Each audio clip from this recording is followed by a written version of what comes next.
要说这个村子被诅咒的事啊，从几年前就开始了。刚开始的时候呢，他们只是有点牙龈出血，啊，还有点那个口臭，大伙也没当回事。可是后来啊，那些被传染的人走路都摇摇晃晃的，眼神痴痴呆呆的，就跟丢了魂似的。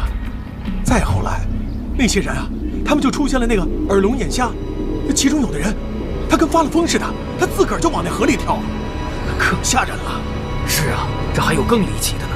这个村子里的猫都会跳舞，走起路来它像跳舞一样，有时候还会倒地、打滚、撒泼。再后来，它就往池塘里跳。直到现在，这个村子里的狗啊、猫啊，反正是牲畜和动物，基本上都死干净了。医学专家指出，汞中毒除了会对肾脏造成伤害，从而导致肾病综合征。哇塞，亲，你换了乐视 TV 超级电视哎，好厉害哦！这样行了吧？同时，专家还强调，汞中毒引发的肾病，我是让你看画面呢，你没看见上面那些猫啊狗啊的都跟疯了一样？你看，这叫汞中毒，这些狗啊猫啊都像疯了一样往水里跳，这不是诅咒，他们是中毒了，而且很严重。不过尹秦柔，这关你什么事儿？还是绕道走吧。不行，那是上百条人命啊！救人一命胜造7级浮屠，那我不就是造了6、700级？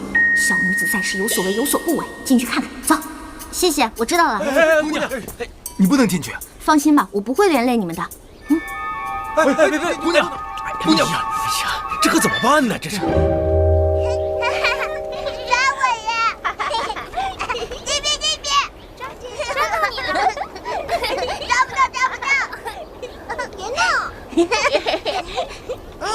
你等我一下。来人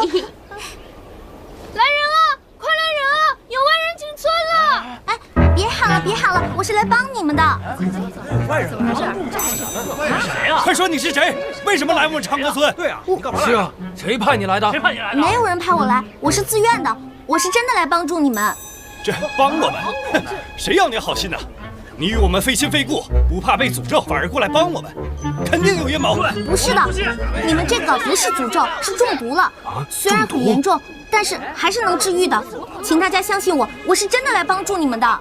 哼，你来帮我们？嗯，是来毒死我们的吧？然后一把火把我们长河村给烧了，是不是？这样10里8村就都安全了？不是的，是不是他们那几个村子拿钱雇你来的？不是的啊！这重赏之下，这是必有勇夫啊！我说姑娘，你就不怕出门掉河里？我把他赶走！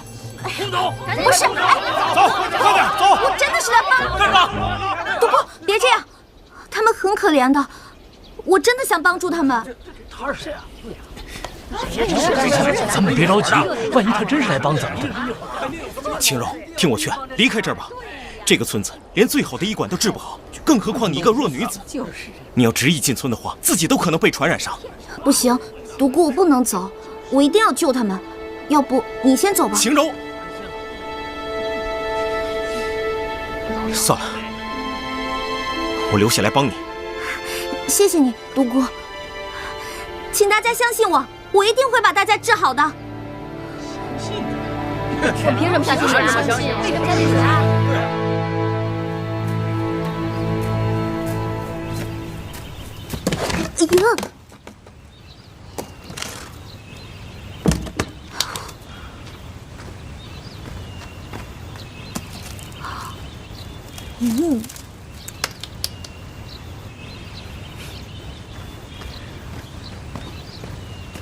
这里可比王府差远了。哎，独孤，你怎么突然就出现了？我一直觉得身后有人，难不成是你啊？早上我去王府，刚好看见你从墙上溜下来，不知道你要干什么，又不好阻止，所以只有一路跟上来。我是怕你有什么危险。不过独孤，刚才还是谢谢你，要不是你出现在村口，我还真的挺麻烦的。青柔，你真的想好了？以后不再回王府了吗？我想好了，我再也不回王府了。反正我有手有脚，我可以自食其力嘛。哎，好了好了，不说这些了，我们还是赶快治病吧。走吧。请大家相信我，只要按我说的做，10日之内一定会有所好转的。姐姐，你真的能治好我的病吗？我可以和外面的小朋友一起玩了吗？当然了，只要你按照姐姐说的做，一定会好起来的。讲一下治病的方法吧。首先呢，大家千万不要再饮用村里的河水了。如果口渴的话，打上来的水先在水里面放一些木炭和划开的仙人掌，等沉淀沉淀再喝。因为我怀疑这毒就出在这水里。这怎么可能呢？这谁要毒死我们？对呀，亲，不是谁要害你们，而是由于水污染造成的。当务之急呢，我们就先把毒给解了吧。大家回去以后呢，首先要将麻油、鸡蛋清和豆浆搅拌在一起。头几日呢多喝一些，后面呢再逐渐的减少。日常生活中呢多吃胡萝卜，多喝豆浆和牛乳。我暂时只能想到这么多了。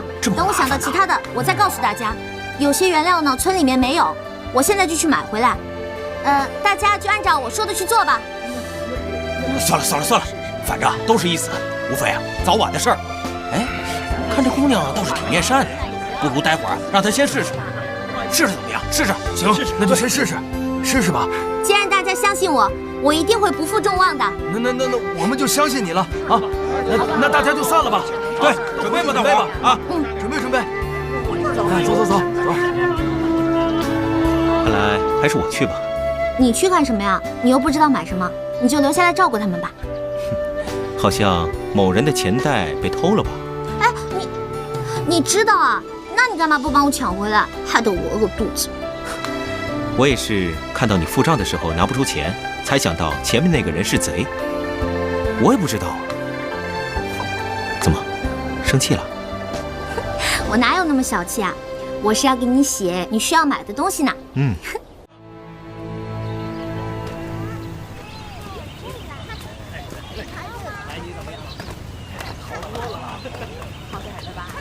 杜哥，星柔，牛乳不太好找，只找到这些，但其他的都齐了，已经很不错了，值得鼓励。把这些给我吧，好，我让他们分发出去。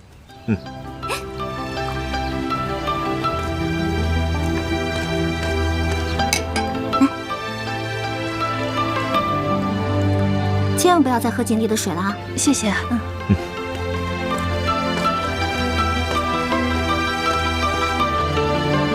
大哥，来，一定要多吃胡萝卜。谢谢。大哥，你得多喝点。好。谢谢。没事。谢谢。哎，小石头，来。哎，小石头，姐姐，我的牙齿会好起来吗？当然会了。你现在到了换牙的年纪，等到你牙齿好了以后，刚好可以换牙。所以说到时候你可以跟外面的小朋友一起玩了。姐姐，你懂得真多，你是天女下凡吗？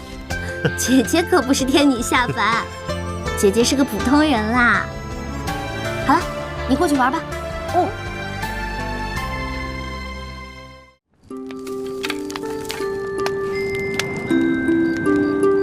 对了，青柔，他们今天能遇到你，真是很幸运。为什么你每次都能给人带来好运呢？哎呀，哪有那么夸张啊！我只是恰好了解这个病因了，而且我觉得冥冥之中，仿佛上天都要我过来给他们治病。不过啊，治病这个东西呢，也要心态，心态好呢，连癌症都能抗愈呢。癌症为何物啊？癌症呢？癌症就是一种小恶魔啦。哦，我们身体里呢有成千上万的小恶魔，那这些小恶魔呢，有好的也有坏的，所以啊，哎呀，我不跟你说这些了，反正你也听不懂。的确是听得我一头雾水。不过，青柔，你真的很能看透别人的心思。大侠谬赞了，小女子只是现学现卖啊。那为什么你看得透别人的心思，却对不起自己的心呢？这世界上好的男人除了谢延琪还有很多，为什么你就不能考虑别人呢？独孤远，你不会是在毛遂自荐吧？不行吗？哎呀，没有啦，我只是觉得谈恋爱这种事情，太伤元气了。我现在一点都不想谈恋爱。青柔，我是不会让你受伤害的，我会保护你。你应该懂我的心思。可是相爱这种事情不是保护不保护这么简单的，恋爱是2个人的事情，单方面的付出只可能是0。我听过一句话，我现在说给你听吧：所有的烦恼呢都是自找烦恼，所有的问题呢也都是时间的问题，时间啊会解决一切烦恼的。所以啊，你我之间就不要再自寻烦恼啦。哎，赶紧回去休息吧，明天还有一场攻坚战呢，加油！晚安喽，拜拜。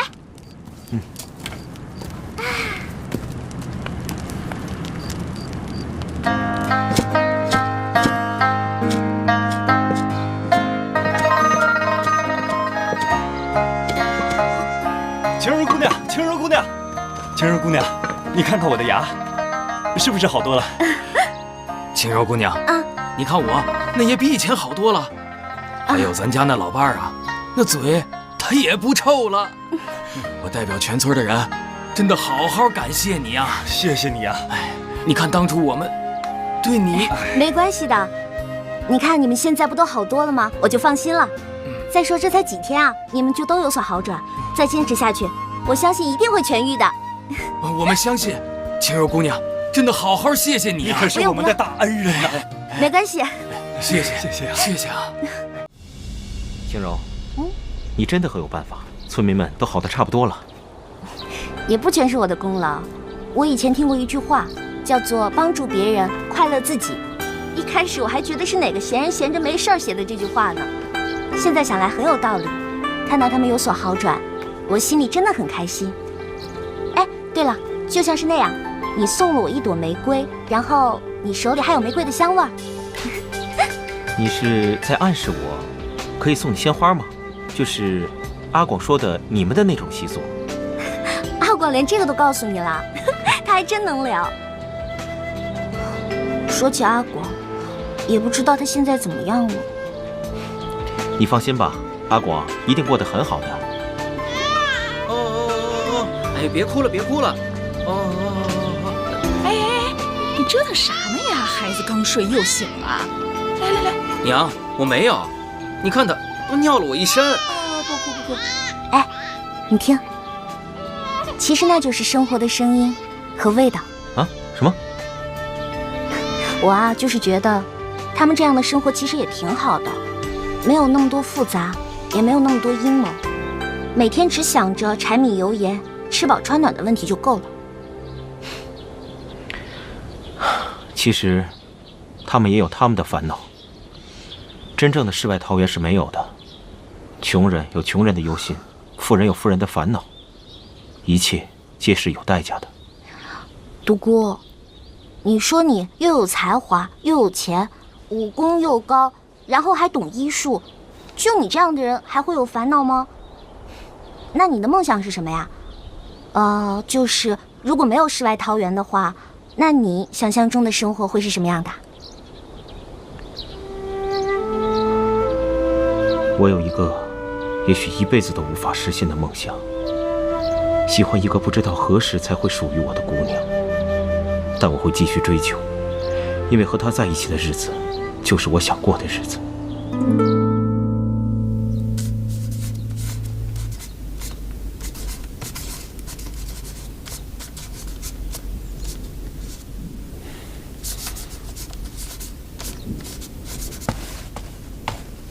太子，下人一早开门发现了这个。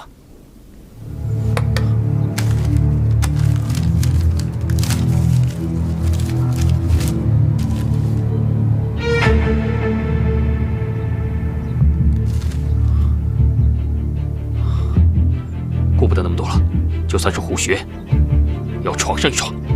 那属下去通知尹浩，带人一起去吧。不用，这信上说，只要我一人去便可。我怕，倘若对方真的是绑匪，带了人去，反而会害了青柔。可是，你放心，本王自有分寸。好，李章，你去找一下独孤。独孤先生来无影去无踪，属下也多日没有见到他了。唉，罢了。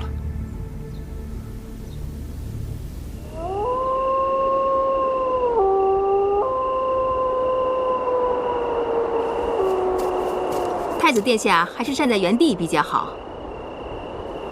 青柔呢？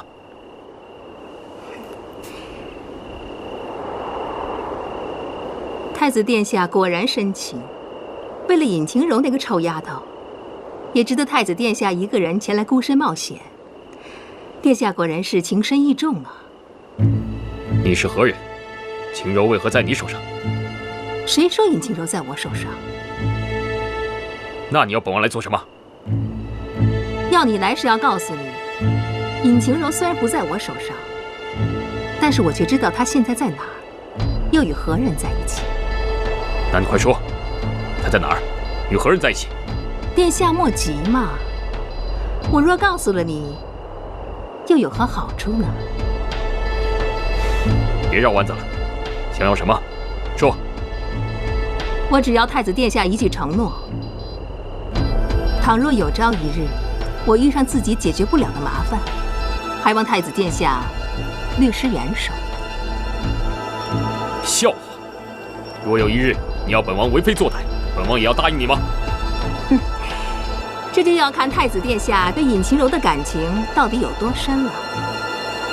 据我所知，那独孤园对尹晴柔可是什么都放得下的。够了！哼，本王答应你便是。口说无凭。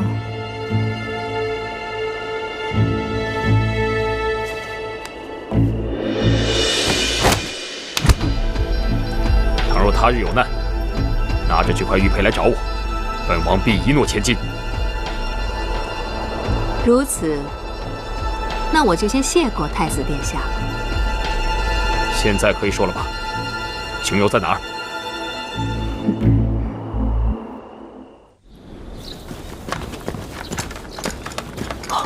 太子殿下，前面就是长河村了。嘿，太子殿下，您不能进去，这个村子已经被诅咒了。是啊，大胆！我看谁敢阻拦！森哥，森哥，你不能进去，你的安危关系着江山社稷和祖宗基业。这样子吧，还是我进去，我一定把晴柔给带出来。太子殿下，四王爷，你们都别去了，还是我去吧。晴柔好歹也是我的义妹，最应该我去。还是我进去吧。你们让开！你们谁都不许进来，否则按律处置。哎呀！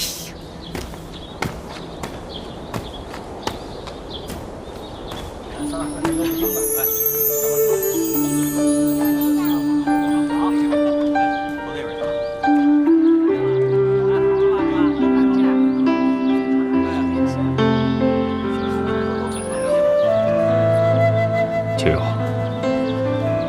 如你所愿，本太子亲自接你回去，你还不快快谢恩？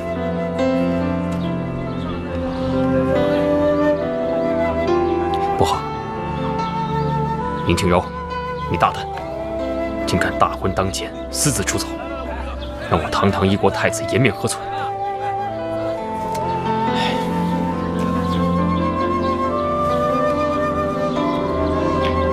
晴柔，我知道你是有苦衷的，我不怪你。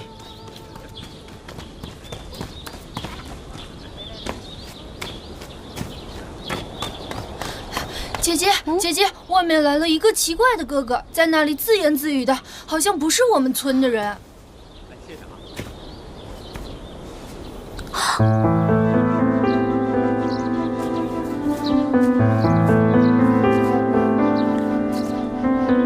你这些天是怎么过的？可染病了？你这么怕染病，那你赶紧回去吧。我心里怎么想的你很清楚，我为何而来，你也很清楚。晴柔，你不觉得你欠我一个合理的解释吗？难道我连一句后会有期也不配听到吗？你说的没错，是我配不上你。那些繁文缛节我都不会，他们也肯定会笑话当朝太子会捡一个野丫头做太子妃的。而且我们的矛盾会越来越多，感情也会越来越淡。其实有些时候也不用说再见的，遗忘是给彼此最好的纪念。你刚开始的时候有可能会伤心，也许偶尔会想起我，但时间久了，你就会淡忘我的。然后你还会找一个跟你门当户对的女子。也许门当户对对你来说很难，但是你要用心找，你肯定还是找得到的。她一定会比我贤良，又比我更理解你。谢言齐，你虽然是个冰块脸，有些时候又爱记仇，又有点小心眼，但是你肯定是一个好太子，以后也肯定是一个好皇上的，所以你还是想清楚。我记得某人曾经说过，再多美好的未来，也比不上一个温暖的现在。我谢言齐不想找什么门当户对的女子，我想找的人，她就在我眼前。我在乎她，我相信她也一定在乎我。虽然我不知道她为什么偷偷离开我，但我知道，绝不是她配不上我，而是她心中也有苦衷，只是她不说。而我呢，我也不会强求，我会等到她愿意与我诉说的那一天。晴柔姑娘，晴柔姑娘，你快去帮一下我们家小草吧。不知道为什么，她的牙齿又变得松动的厉害。之前那位先生去买东西又不在，所以我只好来找你。行，我现在跟你去看看，走。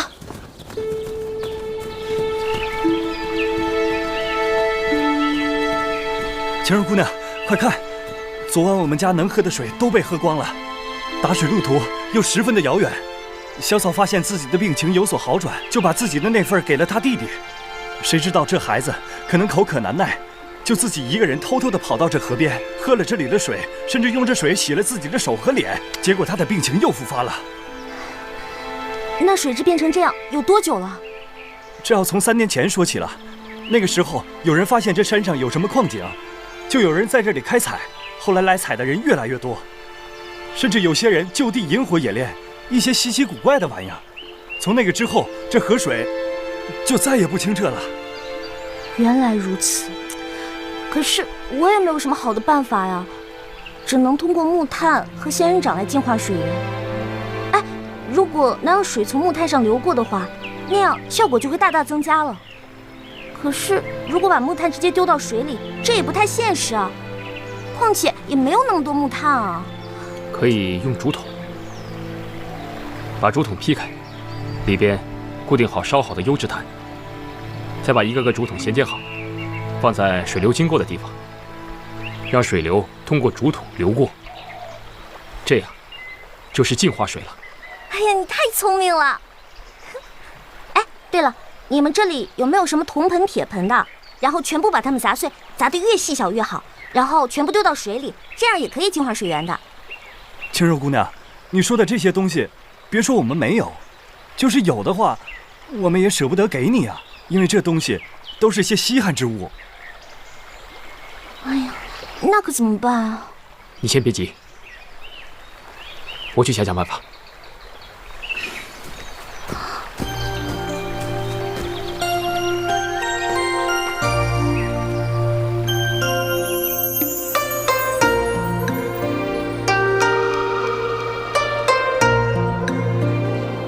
天琪，难道你就不好奇吗？我为什么会知道那些方法来净化水源？我为什么会知道他们只是中毒，而不是被诅咒了呢？还有，你就不好奇吗？我到底是从哪里来的？为何从天而降？若是以前，我会好奇的，我会想知道你为何如此不懂规矩，还不懂礼貌。包括那日你从天而降的时候，我的确怀疑过你的来历，怀疑过你为何如此与众不同。可现在，我对这些都不在意了，因为在你出现之前5年多的日子里，我一直纠结于过去的情感之中，难以自拔。可自从遇到了你，我发现我生活中每一天都是不同的，每一天都对未来充满了期待，生活也变得丰富多彩。若是在以前，你的身世对我来说是很重要的，但从今以后，我不会再想知道，因为你就是你，你就是原本的桑王妃，你就是现在的太子妃。情感这东西很玄妙的，该来的总会来，在对的时间遇到对的人。我想，也许我们就是对的人。你从天而降的那一刻，也许就是我们最正确的时间。佛经里不是说过吗？前世的500次回眸，才换回今天一次擦肩而过的缘分。我可以不相信宿命，但我不能对我自己心里的声音置若罔闻呐。青柔，我希望你也能给自己一次机会，听听自己心里的声音之后，再做决定。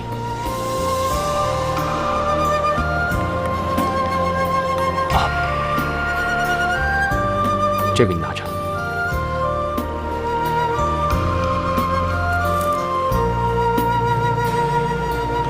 倘若你愿意与我一同回去，明早就把它挂在你屋子前面的树上。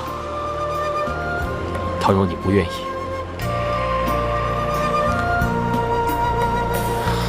那就扔了吧。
青柔，既然如此，那我一定会尊重你做出的决定。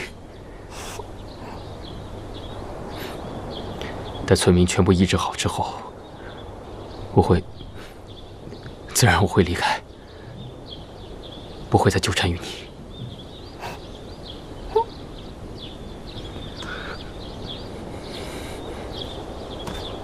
那个谁，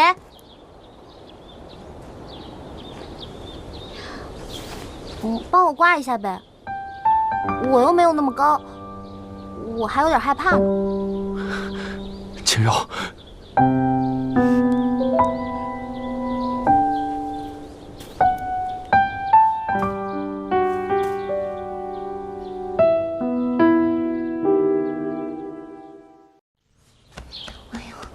累死我了！这上宫大人终于走了，你们家的规矩怎么那么多啊？怕苦啊，怕也晚了。既然上了贼船，想下去可没那么容易。谁怕苦了？我就是觉得不公平，凭什么我要学那么多规矩，你什么都不用学？那是因为我自幼便是在规矩中成长的，已成为习惯。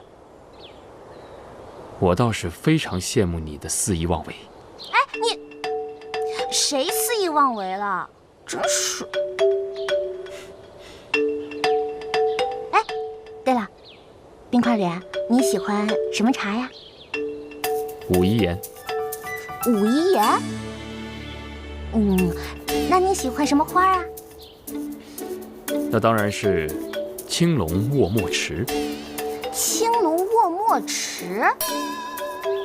哎，那你喜欢什么样的约会，或者是怎么去约会呢？哎，就是你以前跟杜嫣然怎么约会的？算了，不说拉倒，我还不想听了呢。罢了，告诉你也无妨。我们在一起就是谈谈谁的诗歌好，谁的琴声妙，偶尔也在灯会赏雪或花卉赏花时见上一面，其他便没什么了。你们男人果真都一样。你既然都跟他一起看雪、看月亮、看星星，从诗词歌赋谈到人生哲学了，你都没有跟我看雪、看星星、看月亮，从诗词歌赋谈到人生哲学呢。本王没有，本王没有每年陪他看雪、看星星、看月亮，从诗词歌赋谈到人生哲学。罢了，本王答应你，从今以后，只和你一起看雪、看星星、看月亮，从诗词歌赋谈到人生哲学。这下你满意了吗？谢尔康。康是谁啊？本王答应你的，为何要谢他呀？你是不是脑子？好，说不定你以后的儿子的名字就叫谢尔康呢。谢尔康，倒还是个不错的名字。谢尔康。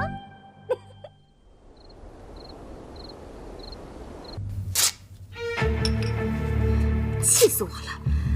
老娘做了这么多事，居然让你们破镜重圆了，也不说给老娘办个好人卡什么的。死丫头，先让你嚣张几天。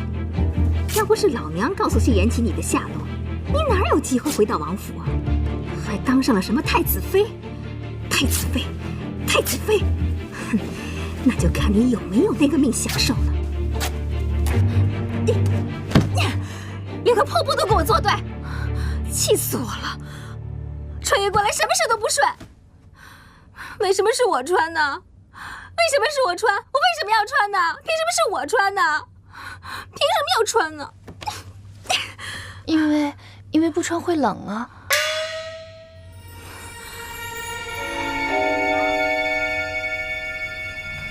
走着瞧吧。哎呀，终于有时间出去玩了。也不知道乐天斋最近生意怎么样，老周研究出什么新鲜玩意儿没有？哦，对了，我呢要做一个扩音器，在婚礼上我要唱歌够。唱歌够？莫非你又要唱歌啊？怎么了？你是觉得我唱的不好听？没有，这歌声是十分动听，不过什么？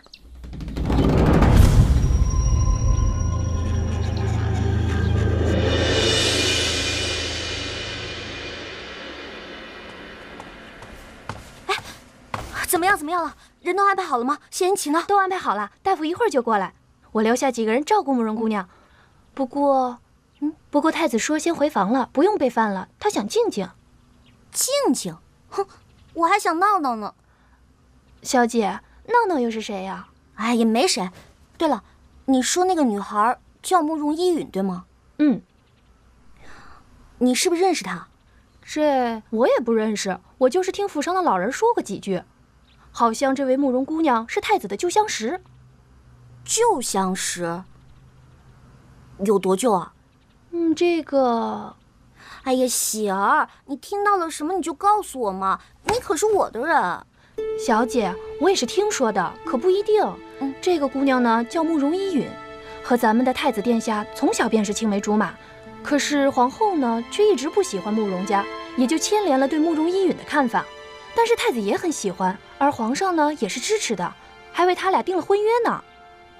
可是后来慕容家从上到下都频频获罪，男的呢发配到边疆，女的呢都被逐出京城。就在被放逐的路上，听说慕容大小姐突然就消失了，太子爷发了疯的去找，也没有找到。后来太子爷就变得冷若冰霜了，再后来，太子爷就遇到小姐你啦。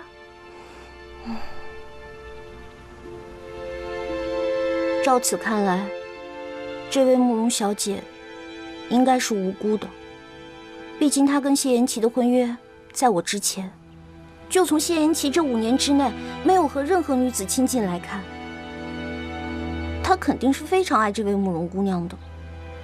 唉，小姐，你也别太伤心了，毕竟太子爷现在钟情的是你呀。我没有伤心，可是谢延琪曾经特别喜欢过他吗？小姐，那依你看，这次慕容大小姐回来到底什么目的啊？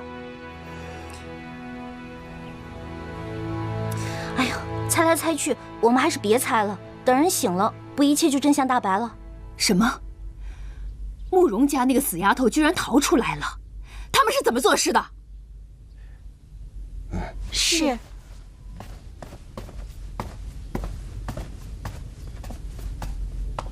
皇后息怒啊！那个庄子5年来一直相安无事，前几日那个慕容一羽也不知道怎么了，就被人救走了。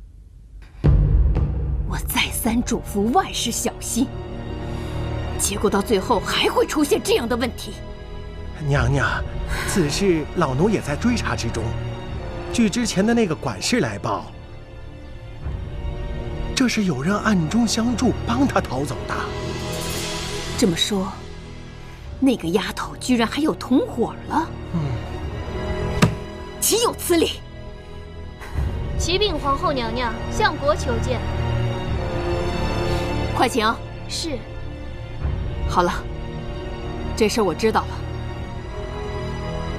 切记，慕容的事情绝不能告诉任何人，尤其是皇上和颜齐，明白了吗？明白。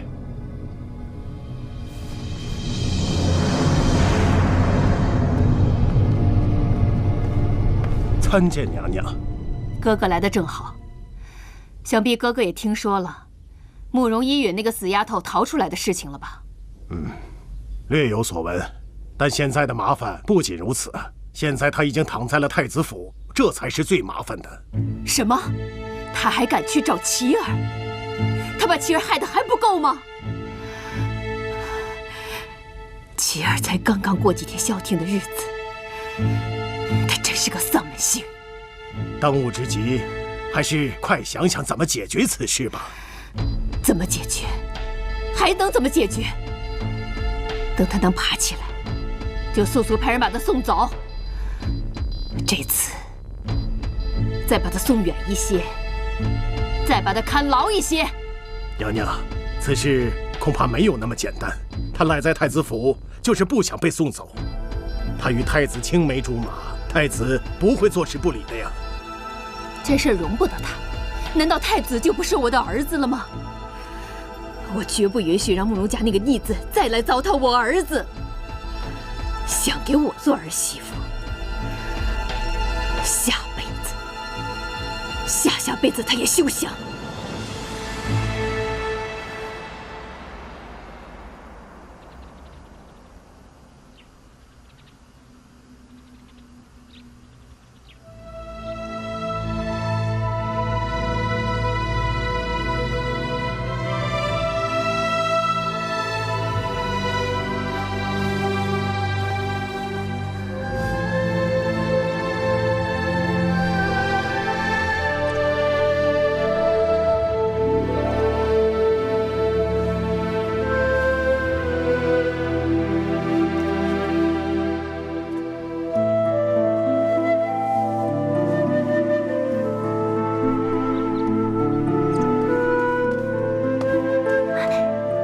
你醒了，感觉怎么样？有没有好一点啊？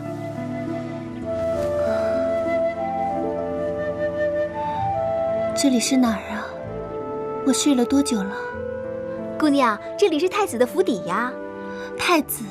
对呀，我们三王爷如今是当朝的太子了。三王爷，颜齐，现在已经是太子了。真好。真为他高兴啊！看着府里披红挂绿的，是因为颜齐被册封太子了吗？那倒不是，是太子要成亲了，要娶太子妃。成亲？太子妃？颜齐要成亲了。姑娘，你没事吧？其实我也不是很清楚了。我看姑娘还是好好休息吧，别多想了。我去给你拿药。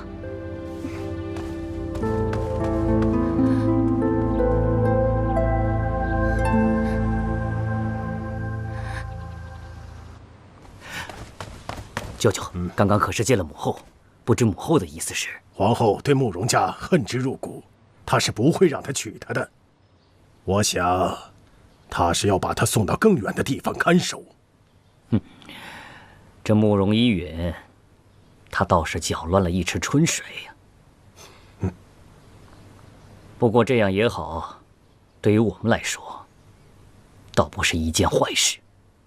王爷所言极是，他走了，对谢延琪倒是没什么，但是他留下来，对你我可是大大的有益啊！世上盛传他们海誓山盟，哼，我就不信，他谢延琪会眼睁睁地看着他被再次送入虎口。谢延琪，我看你还能怎样？不错，舅舅，你说谢延琪他若找不到慕容依允也就罢了，可这个时候就活生生躺在他的大门口，想必他谢延琪也不会置之不理吧。可一旦他收留了慕容，那就是等于背叛了母后。那样的话，我谢延辰的机会也就来了。到时候我倒要看看母后她向着谁。舅舅，你说是吗？是啊。慕容依允，我倒真该好好谢谢你了。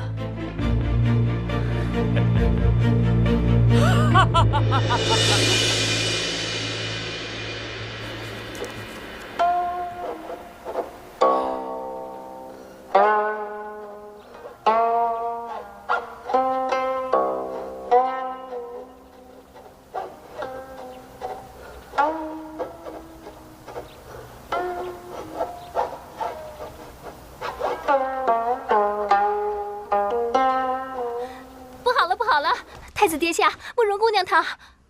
怎么了？慕容姑娘她自缢了。什么？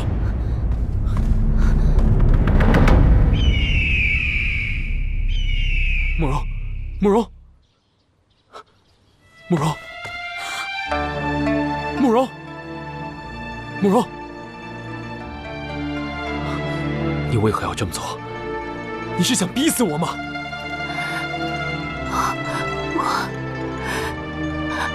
我只是戴罪之身，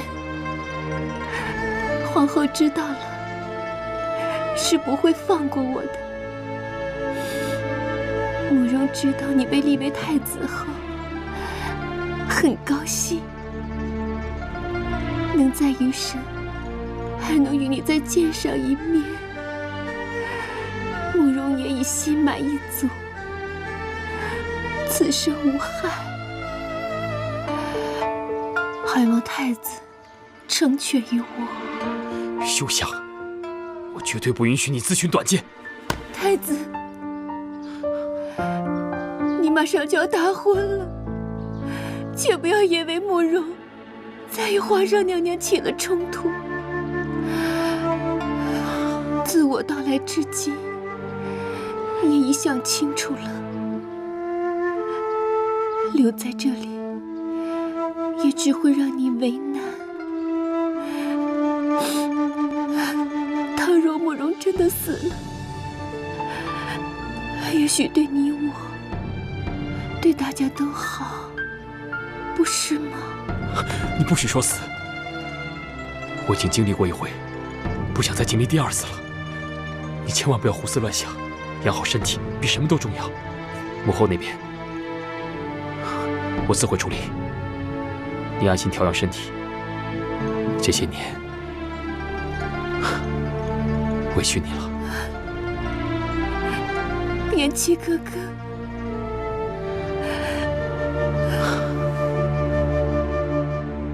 完了，完了，完了，完了！不怕直接上来跟你掐的，就怕慕容这种小白花啊！是啊，小白花，猛于虎也。你说，我本来不想说的，就显得我特小家子气似的。可是他想死哪儿不成啊？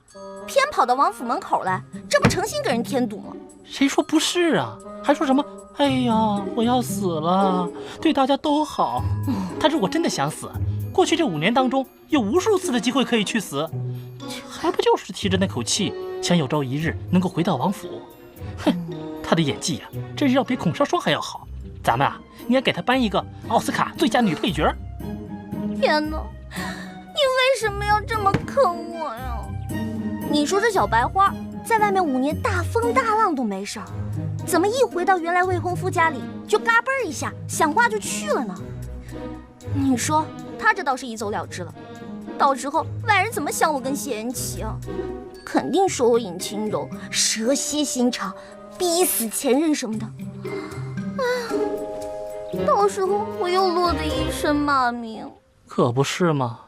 你想想，你到时候得多冤呐！不过这话说回来，咱们毕竟不了解人家，也不能这么阴谋论，是不是？毕竟这又不是演电视剧，说不定人家真是想不开呢。他怎么想根本不重要，关键是谢言齐那小子是怎么想的。我看呢，他根本就是有心。你看看他，一听到慕容依允出事儿，那个着急，那个关心，哼！哎，要不然你也上个吊试试？我才不是呢！一哭二闹三上吊那种把戏，多幼稚啊！我才不跟慕容小白花一般见识。哎呦呦，你真有那么大度？要我说呀，你就是口是心非，现在心里指不定多委屈呢。哎，你可别把肚子给气炸了啊！我可没有大力胶。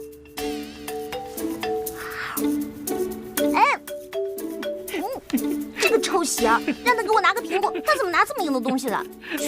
还说自己不在乎。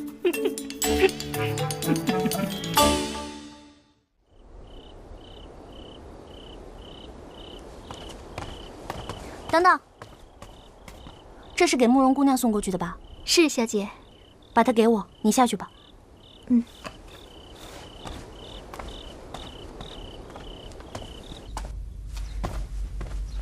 参见娘娘。哥哥来了。这几日，太子侍终未进宫处理朝政，也不知他府里的事处理得如何。啊，那慕容依允闹过一次自尽，但未遂被救了下来。那丫头心眼可真多。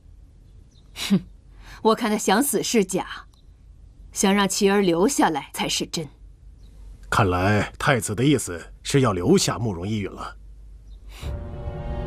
他休想！慕容那个贱坯子也配！尹晴柔呢？他就这么眼看着琪儿胡闹吗？尹姑娘还不是太子妃，名不正言不顺，所以未曾有所表示，也在情理之中。但最后究竟如何，还要看太子殿下。以老臣之见，哥哥有话但说无妨。皇上病重，太子监国不力，后宫不宁，这势必会影响朝中大局。依臣看来，还是让臣儿出来主持大局吧。这第一呢，他们是亲兄弟，可以相互信任；这二来嘛，娘娘对太子殿下也起到了警示作用，警示他看清当下形势。如若再一意孤行，那么太子之位……哥哥言之有理。若是琪儿还是这么3番5次的不听召唤的话，就别怪本宫狠心了。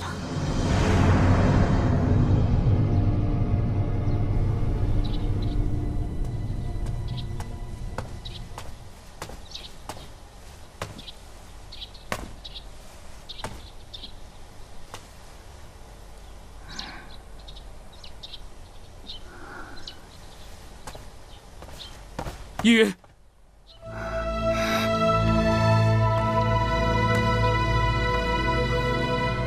你这是要去哪里啊？我不知道，我只知道我不能留在这里。你到底要如何？我到底怎么做才会让你满意？你身边的那个位置，只能有一个人。有的人进来，就得有人离开。慕容来找你，是慕容做的不妥，你还是让我走吧，就当什么也没发生过。但事实就是事实，事实就是你回来了，我就不能当它没有发生过。是，我谢言齐是曾经对不起你，但我也试着去弥补和挽回啊。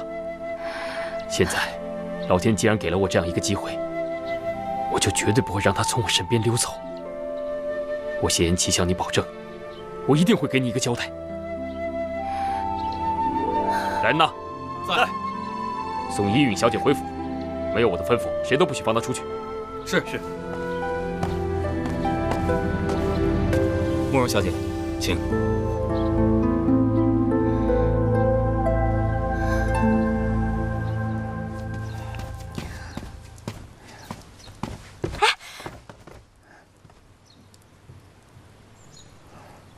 你这什么表情啊？昨晚你跟他说什么了？我什么都没说啊，我就说让他好好休息什么的。可他为何要离开呢？我怎么会知道？我本来还想跟他多说2句的，谁知道他没说2句就晕倒了。再说今天早上他为什么走，我怎么会知道？腿长在他身上，我又拦不住，真是的，莫名其妙。晕倒？你不跟他说什么，他会晕倒吗？他已经服了多日的药，已经好了很多，怎么会突然间就晕倒了呢？你这么说，是我把他气晕了，我把他赶走了。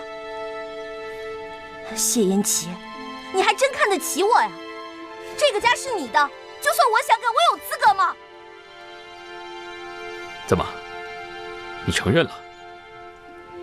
你还真的是想赶他走啊？尹清柔啊，尹清柔，你知道吗？5年前他一家几百口人，问斩的问斩，流鞭的流鞭，就剩她一个弱女子，她出去能干什么？就若是出个3长2短，你承担得起这个责任吗？我凭什么承担责任？我是他什么人？你又是他什么人？我……言齐哥哥，你不要这样，真的不怪尹姑娘，她什么也没有说，是我自己胡思乱想的，怕影响你们的婚事，怕皇后娘娘不高兴。你莫要怪尹姑娘，用不着你跑到这里猫哭耗子假慈悲。慕容他是好意，你这是什么态度？你身体尚未痊愈，还是早些回屋休息吧。我不要紧，千万别因为我而影响到你们。尹姑娘，你千万别多想，言齐哥哥只是一时气愤着急，他绝对不是有意针对你，你千万别往心里去啊。言齐哥哥，好一个言齐哥哥，叫的还真亲切。对不起，对不起，我不是有意的，多年的习惯，一时改不过来。好习惯。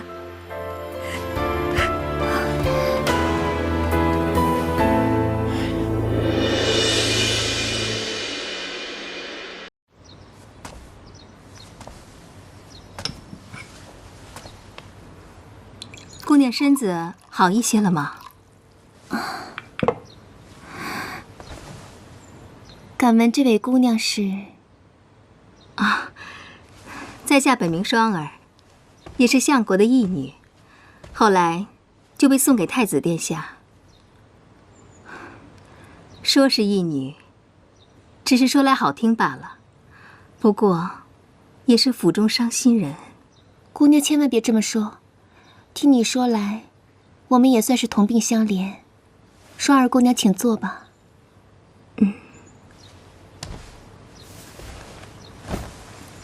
听姑娘说同病相怜，姑娘何出此言呢？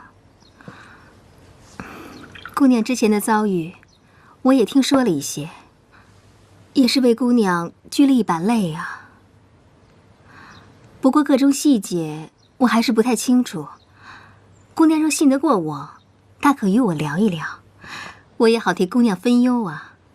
怎么说，我们俩也同是天涯沦落人嘛。关于我的事情，不说也罢，说了反而会增添烦恼。唉，要说烦恼，舒儿如今在这府中的地位，也是不明不白的。本想等着太子妃入主，求个恩典出去，唉，谁料世事偏不如人愿。不过姑娘不同啊，姑娘与太子殿下从小青梅竹马，情投意合，又有那一纸婚约，也算是在皇上面前过了明路的。如今姑娘平安归来，本应是名正言顺的太子妃，可如今却也是落了一个被逼离府。双儿姑娘千万莫要乱说，依允回来就是想再看看延琪哥哥罢了。至于那婚约之事，我也早就不做他想了。切，少在我孔双双面前来这套，你的演技还差得很呢。那是双儿唐突了，说错话了，还请姑娘不要怪罪。姑娘放心，太子必是守信之人，肯定会履行当日的诺言，只不过这几日是不太清楚怎样面对晴柔姑娘罢了。也希望晴柔能多为我说几句好话，早日让我离开这儿吧。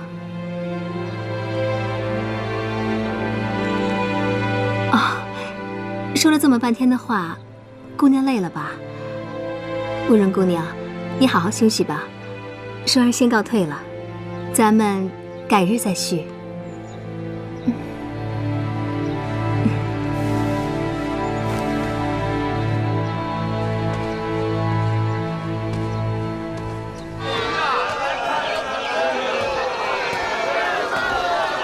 哎呀，死阿广！我又不是3岁小孩了，还拿这个哄我。这个你不喜欢？那你看看这些，有你喜欢的吗？独孤远，你什么时候回来的？你和太子回来的第2天我就回来了。那你为什么不回王府啊？你是还在生我的气对吗？即使像我这样的人，看到你们在一起，也不可能做到心如止水。所以我想，还是等我能平静地面对你们的时候，再来见你。那你现在是放下了？啊，我听说那个慕容依允是太子的青梅竹马。现在全京城的人都知道我这个太子妃是第3者了。第3者？哎呀，算了，说了你也不懂。我现在快烦死了，我都不知道该怎么办才好。晴柔，你可以有什么事情都跟我讲。其实也没什么，就是那天我去找慕容依允说话，没说2句话他就晕了，第2天他就要离家出走。那个该死的谢延琪不分青红皂白的，上来就把我臭骂一顿，说什么是我蛊惑了慕容依允，是我把他赶走的。你说这都什么事儿啊？哎，这还没完，慕容依允听到以后立马就跑过来找我了，说什么根本不是我的错，这本来就不是我的错好吗？他这么一说，倒好像真是我的错了。哼，该死的小白花！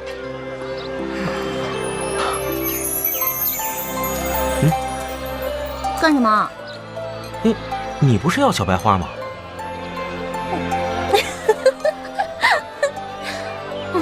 臭小白花，破小白花！好一朵美丽的小白花，好一朵美丽的小白花。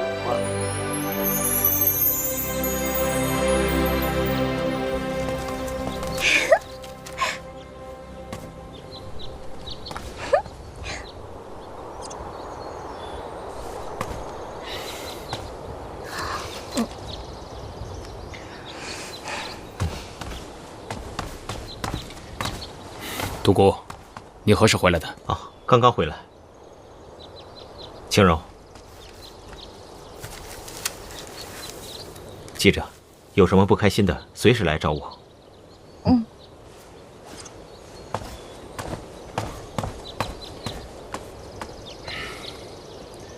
我等你好一会儿了。等我干嘛？哟，是怕我去找慕容姑娘吗？你放心，现在给我100个胆子，我都不会去找他的。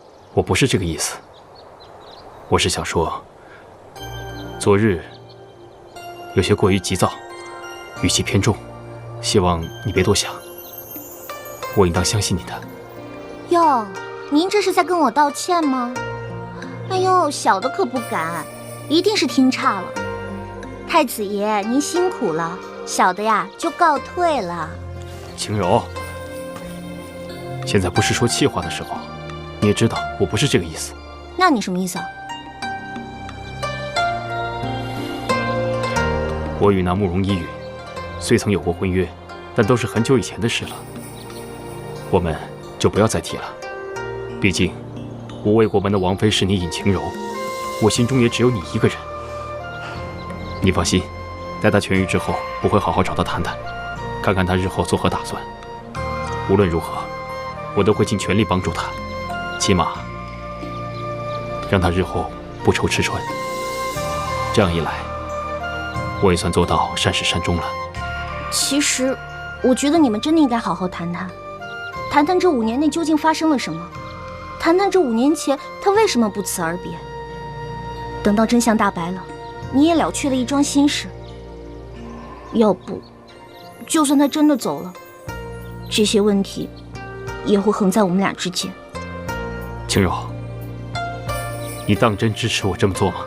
当然了，难不成你认为我是那种很无情、很冷酷、很无理取闹的人吗？当然不是，是我无情，我冷酷，我无理取闹。哟，你还挺上道的。要在我们老家，肯定有个叫琼瑶的阿姨特别喜欢你，说不定还会捧你做男主角呢。琼瑶？算了，不说这些了，你还是赶紧处理好你和慕容姑娘之间的事情吧。你放心，我一定会的。好了，那我先走了，拜拜。好一个美丽的小白花。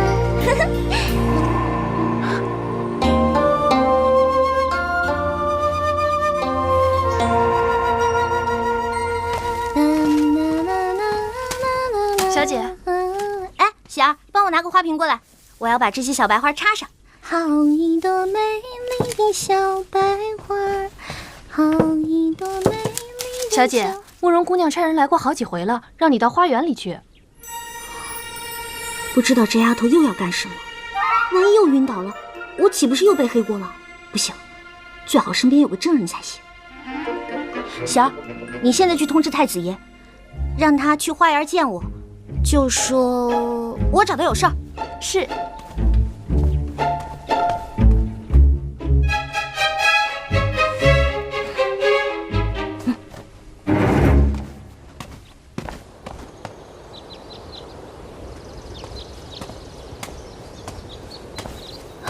尹姑娘，你来了。停！请稍等片刻，我们还有一位 VIP 贵宾呢。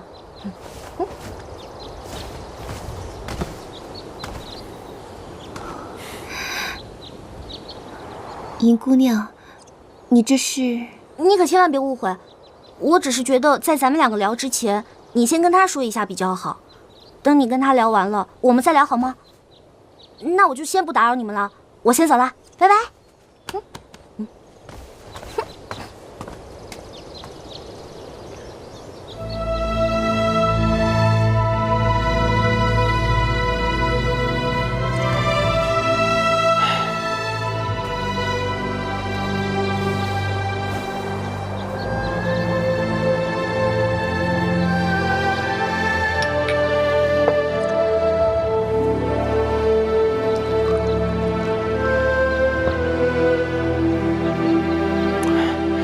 依允，自从5年前事发，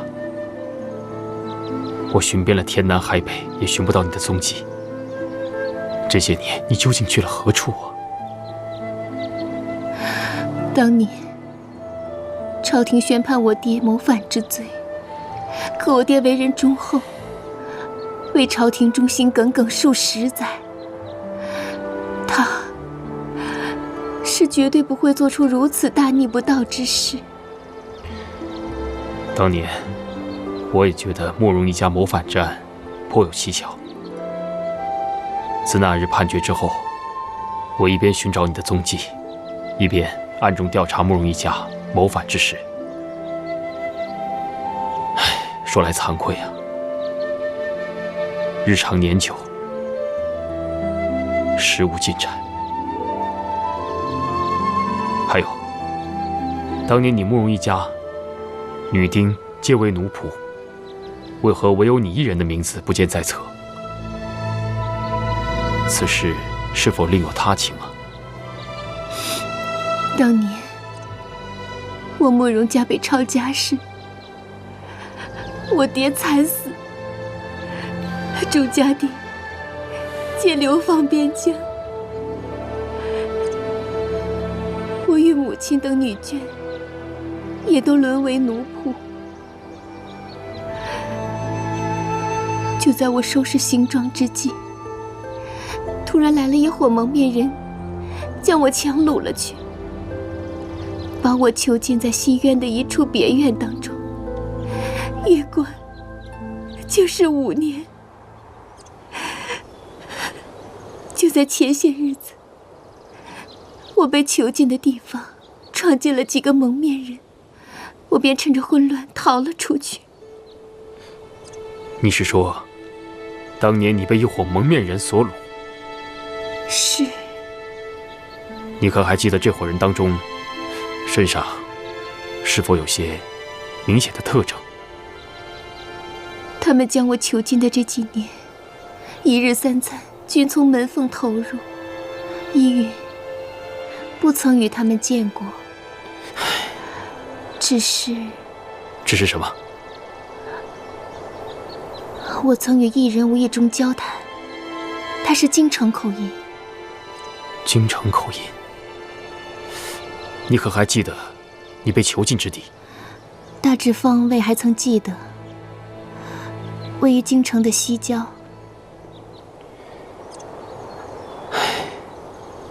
西郊，5年呐，玉云，这些年苦了你了。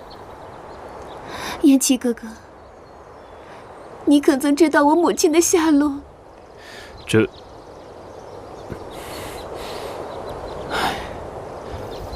自你失踪后不久，你母亲她，就归天了。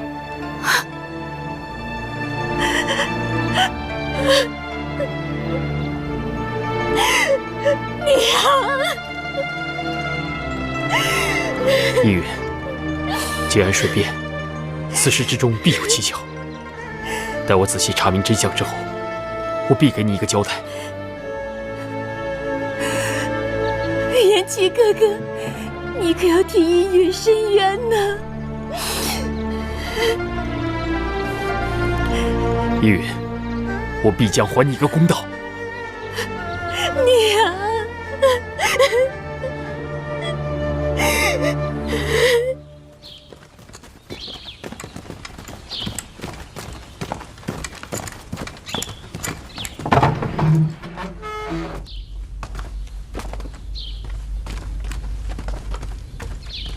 启禀太子殿下，属下带人赶到时，已是空无一人。可知此处为何人所住？启禀太子，此宅荒废多年，名册上并未记载归属何人。太子，我等勘察此地，除了打斗痕迹，再无任何线索。叶浩猜测，定是有人怕走漏风声，故意而为之的。这样看来，慕容家一事果然有蹊跷。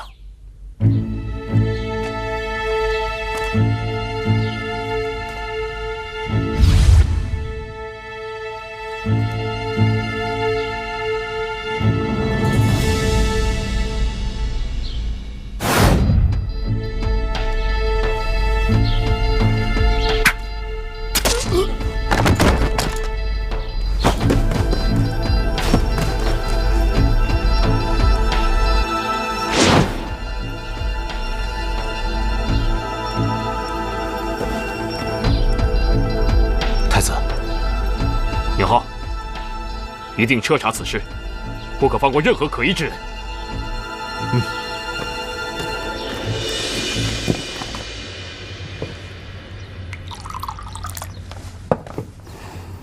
小姐，雪儿，谢延琪今天早上上早朝了吗？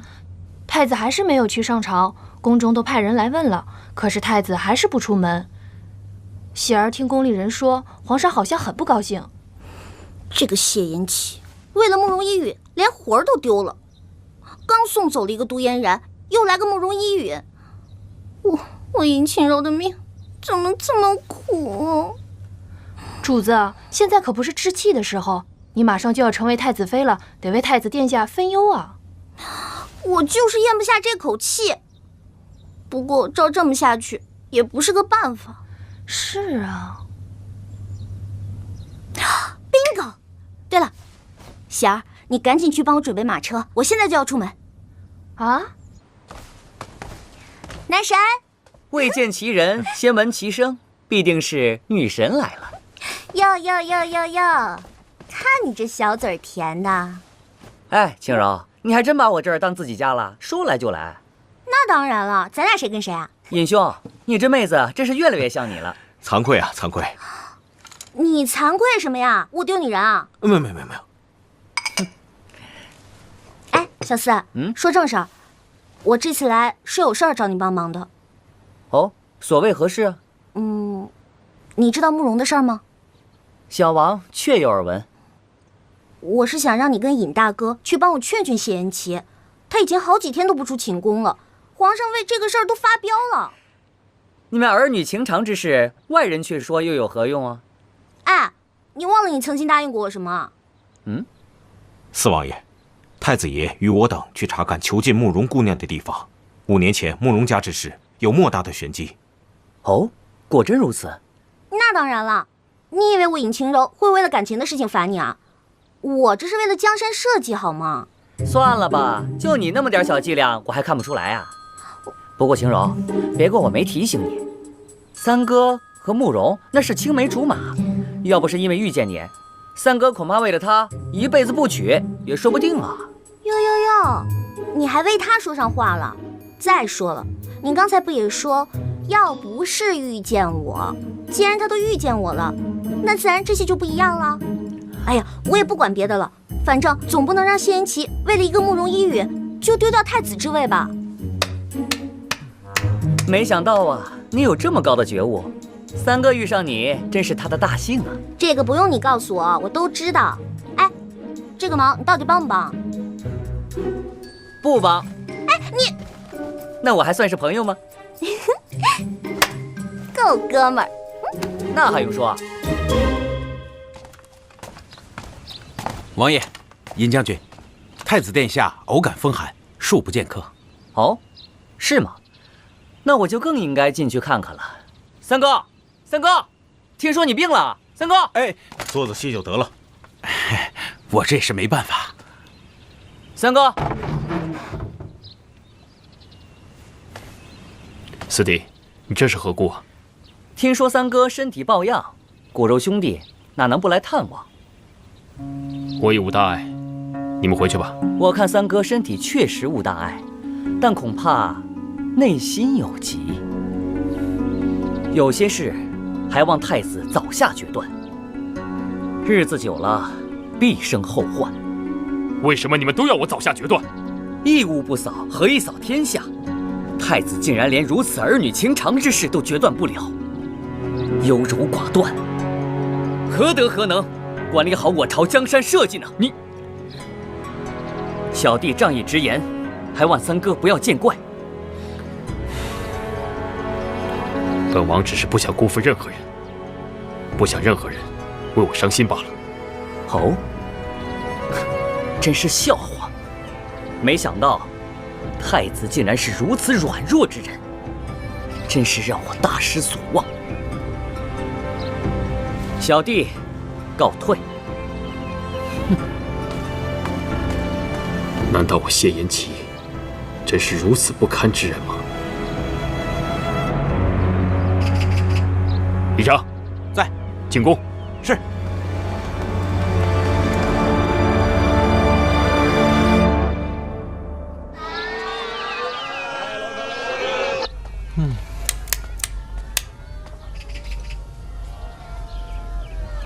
哎，算错了。哎呀！哎，行了行了，你就别算了。瞧你现在这精神头，就是别人把你给卖了，你还得替别人数钱呢。哎，阿寡，你还真是狗嘴里吐不出象牙。有你这么表示关心的吗？那你说，青柔，你要是心里烦呢，你就出去逛逛，这儿啊不用你帮手啊。哎，你们说，我这算不算是第三者啊？什么第三者呀？在这个年代没这个说法啊。就是，虽然说他们俩是先认识的，但是也不能永远把那块地儿据为己有啊。这个就跟上公共厕所似的，用完了把门一锁就据为己有，怎么可能？阿寡，你这比喻我怎么觉得有一股味儿啊？去，静柔，你现在可得打起精神来。你和那谢延琪是共患难过的，再怎么着也是你做大，他做小啊。哎，对啊，你看看现在这些大的都是怎么打小的了。我说你们俩都说了什么呢？还不快算账！慕容姑娘，身子可好一些了吗？多谢双儿姑娘，依允的身子已无大碍了。那就好，双儿熬了一些参茶，给姑娘补补身子。多谢双儿姑娘。慕容这次来到太子府上，府内上下看到依允都是一副敬而远之的模样，真是寒心。可是唯有双儿姑娘对依允关爱有加，慕容实在不知该如何报答。姑娘这么说，就是见外了。我与姑娘都是苦命人，自是同病相怜。我既长姑娘几岁，以后我们不要见外，自是姐妹相称吧。姐姐说的极是。好妹妹，姐姐有一句话，不知当讲不当讲。姐姐但说无妨。刚才我进来时，看到你一直拿着一块玉佩发呆，这是为何呀？这枚玉佩是当年延琪哥哥送给我的定情信物。慕容被囚禁了这么多年，数次想要送死，可是每当我看到这块玉佩，想到有朝一日能够再次见到延琪哥哥，就有了活下去的勇气。妹妹对太子殿下果真情深呐。怕只怕物是人非，事事休。如今延琪哥哥身边已是有了那晴柔姑娘。好妹妹，你不能总是这样想，你也该为自己打算打算呢。如今你与太子殿下也是情真，只要你努力争取，那一定可以挽回的。可是那晴柔姑娘待依允不错，依允怕是……妹妹，你才来王府几日？那尹晴柔在府里只手遮天，所有人都得听命于她，所以大家才会对你敬而远之的。唉，如今在这府中，姐姐也是苟延残喘。